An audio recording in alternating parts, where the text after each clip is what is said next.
you're not using that slow cooker on Thanksgiving Day, what are you even doing? In today's video, I have 4 super easy, delicious Thanksgiving recipes. Not only is this gonna save you a whole lot of stress and a whole lot of time on Thanksgiving Day, we are gonna free up your oven for all of those other delicious recipes you have going on in there. Let me show you these 4 amazing recipes. All right, first things first, we're gonna cook a ham in the crock pot. Truth be told, I love a good ham for Thanksgiving, maybe even better than the turkey. This one just came from Walmart. It is the brown sugar glaze. They also have a honey flavor. I think we're actually gonna use this glaze that comes with it.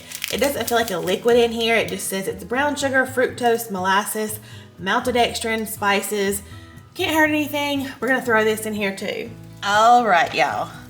Get our ham into our slow cooker, and any ham will work. You don't even have to get a flavored one. And really, these hams are fully cooked anyway, so all we're doing is just adding a little bit of flavor to it and warming it up. Next, I just have 1 can of pineapple slices. You want to use the one that's in 100% pineapple juice. And I'm just going to kind of hold the slices in there with my finger, but I'm going to pour over about half this can of pineapple juice. Next, I just have some brown sugar. You can really eyeball this part depending on how big your ham is. Of course, I'll have a recipe typed out below, but next we're just gonna sprinkle on some brown sugar. And like I said, I'm probably gonna use that little packet that it came with, because why not, right? All right, next, you can either use honey or pure maple syrup. Just don't use like a pancake syrup. Make sure it's the pure maple syrup if you're gonna do this, but I love using maple syrup in my holiday recipes especially. And we are just gonna pour some right on top. I'm gonna try to use my spoon to kind of rub it in with the brown sugar a little bit. And if it drips down on the sides, that's perfectly fine. It's just gonna kind of caramelize up in here when this ham cooks and give you those delicious little bits with that caramelization on it.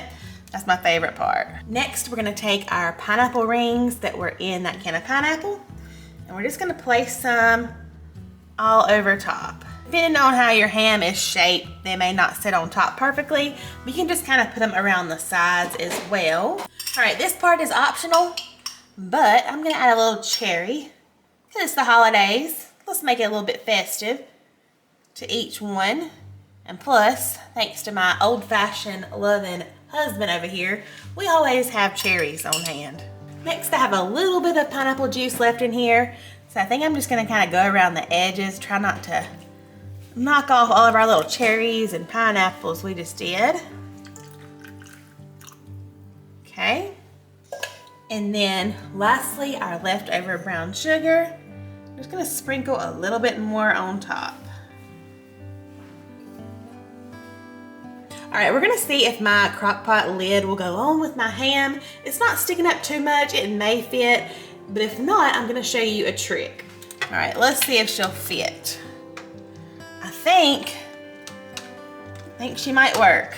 Okay, here's my trick if your lid doesn't fit. You're just gonna take 2 layers of tin foil, pop it around your crock pot top, and there you go. You can use that as a lid. It'll work perfectly fine. I think since mine barely fits, I'm gonna add 1 layer. All right, I'm gonna get that on there as tight as I can. Then I'm gonna place my lid on top. I'm just gonna cook mine on low. Let's go 5 hours and we'll check it from there.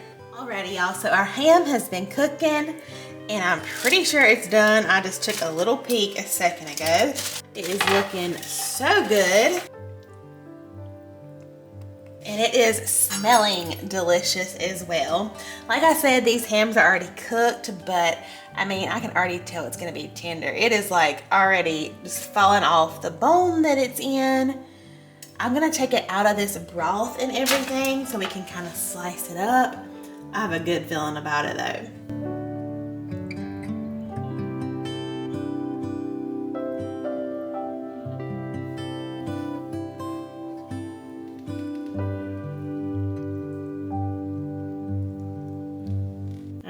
haven't even tried to completely slice it yet, you can already see this looks delicious, smells delicious, is super, super tender.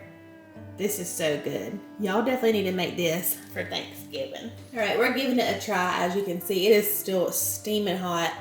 But Darren just said he thinks it's the best spiral ham he's ever had. It is so good. You can really taste that pineapple juice in there, can't you? You can. And the brown sugar. It's just the right amount of sweetness. This is good, y'all.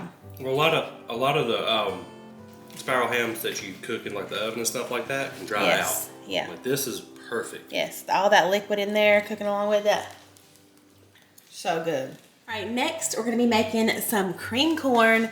This stuff is so delicious, and I only make it for Thanksgiving around the holidays. We're gonna start with one 12-ounce frozen bag of whole kernel corn. If I was making this for Thanksgiving, I might double this recipe, but it's just us here tonight. Next, we're gonna add half a tablespoon of sugar, half a cup of half and half. We're gonna add 3 tablespoons of butter.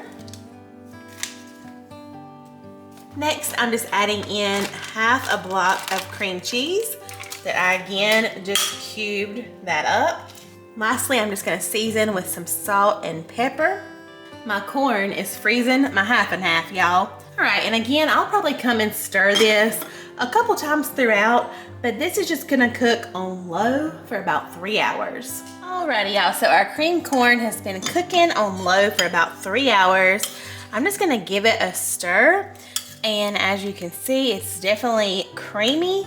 I don't know if y'all can tell the texture of it, and the creaminess is kind of thin, so I saw a little trick somebody did on TikTok, and I thought we would try it. This is totally optional. You do not have to do this. This recipe is delicious how it is on its own.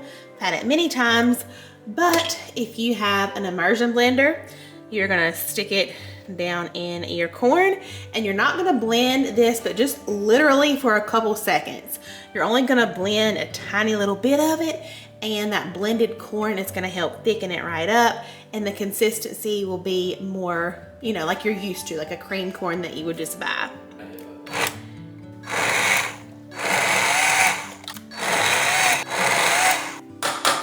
All right, I don't know if y'all could see, that was not sped up, that was real time. I maybe blended that for 5 seconds max. And I'm just gonna grab the camera really quick, pull y'all down so I can show you closer.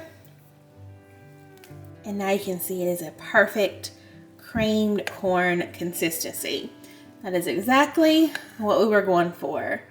This turned out really good, and I love that tip. Awesome tip and super easy and delicious recipe. All right, I have my bacon frying over there. I hope y'all can hear me over that. But to our slow cooker, we're just gonna add 4 cans of green beans. I did drain and I rinsed these. And this recipe is pretty much just like my regular awesome green bean recipe, which by the way, that recipe is included in my new cookbook.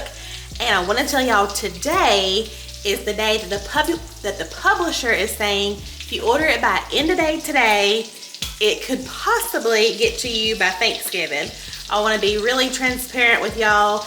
It may not get there by Thanksgiving, but if you're hoping that it might, today, end of day, you need to order it by, if that makes sense. But yes, this is one of the recipes included in there because it is just that good.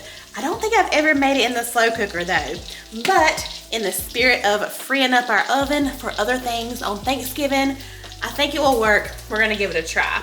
So I got my green beans in there. Next, I'm going in with some soy sauce. It's about a half a cup. I have the recipe down below for you. And also, by the way, in my cookbook, I do include the stovetop version of this.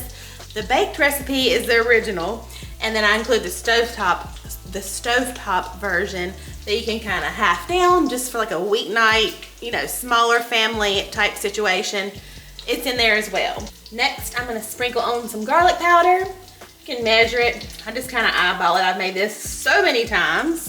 Also gonna eyeball about a cup of brown sugar. Next, we're going in with a whole stick of butter. Just gonna kind of cube it up a little bit. Lastly, we're just gonna add in those 4 pieces of bacon that we cooked up.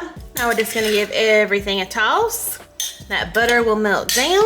Everything nice and incorporated in here. You don't need to add any more liquid to this. All right, I'm gonna pop the lid on here and I'm just gonna cook this on high for an hour or 2. We'll see how long it takes, but I think it's gonna work out. Alrighty, y'all. Our green beans are done. They are looking delicious. I tasted one and they taste spot on to baked. So this is a perfect recipe to free up some oven space, make your life a little bit easier. All you gotta do is brown up a few pieces of bacon. You could probably even use the already made, the real bacon bits. I'm sure it will be just as good. Here is how those green beans are looking. They look a little bit crazy, but I promise you they have so much flavor in there. These things are so good. All right, y'all, this mac and cheese could not be easier. It is truly a time saver and an oven saver, and it only takes about an hour and a half to 2 hours max in your slow cooker. This is not something you want to cook all day. You don't want overcooked, gummy mac and cheese. This is not one of those recipes. So we're gonna start with one 16-ounce box of elbow noodles. For this recipe, you wanna use about 4 or 5 cups of cheese total. That can be any flavored cheese that you and your family like. I am just gonna sprinkle on about 2 cups of sharp cheddar, and then I'm going in with about 2 cups of Monterey Jack cheese. We're also gonna add about 1/4 cup or about a capful of grated Parmesan. Next, we're going in with one 12-ounce can of evaporated milk.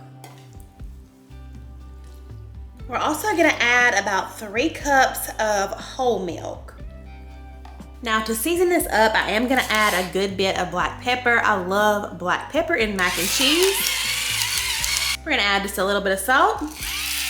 We're gonna do a little sprinkle of garlic powder and just a small sprinkle of paprika.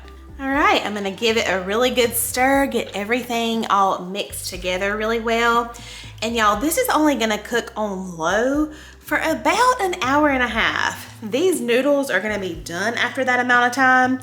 This is not a recipe that you want to sit and cook all day long, unless you like super, super soft elbow noodles. And I will tell you, if you're cooking your elbow noodles before you're putting them in the crock pot and then cooking it for 3 hours, they're gonna be way overcooked.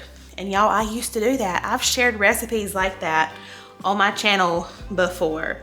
But you know what? We're growing. We're growing and learning over here. So we're not gonna do that because we do not want mushy mac and cheese. I am gonna pop the lid on, and like I said, on low for about an hour and a half. I do like to come and stir mine probably halfway through just to make sure we're looking good.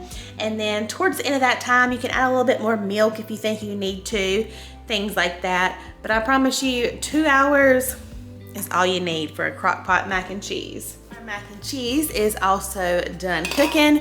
Y'all, this only took a little over an hour for these noodles to completely cook from raw noodles, from uncooked noodles. And I am just gonna go in with just a little bit of half and half. I'm gonna put this on warm. I want to add just a little half and half. You could use milk, pretty much anything you have on hand if you want to thin out your mac and cheese a little bit. But any longer in this mac and cheese would be overcooked. There's a little brown piece that got cooked down there on the bottom. That is perfectly fine. And I'm not even gonna lie to y'all, I have really started to prefer a baked mac and cheese rather than crock pot mac and cheese. But again, we're all about freeing up our oven space. Yeah, it's definitely cheesy, definitely creamy. I mean, it is a good option. You really can't go wrong. Just don't overcook your noodles. You'll be good. And speaking of time savers for Thanksgiving, y'all stay tuned because later this week I'm going to have a no-bake Thanksgiving dessert video. It's going to be super good. Make sure you're subscribed if you haven't already. If you need more Thanksgiving inspo, I have tons of those videos. 2 of them are going to be right here on the screen, and I will see y'all in the next one. Bye, y'all.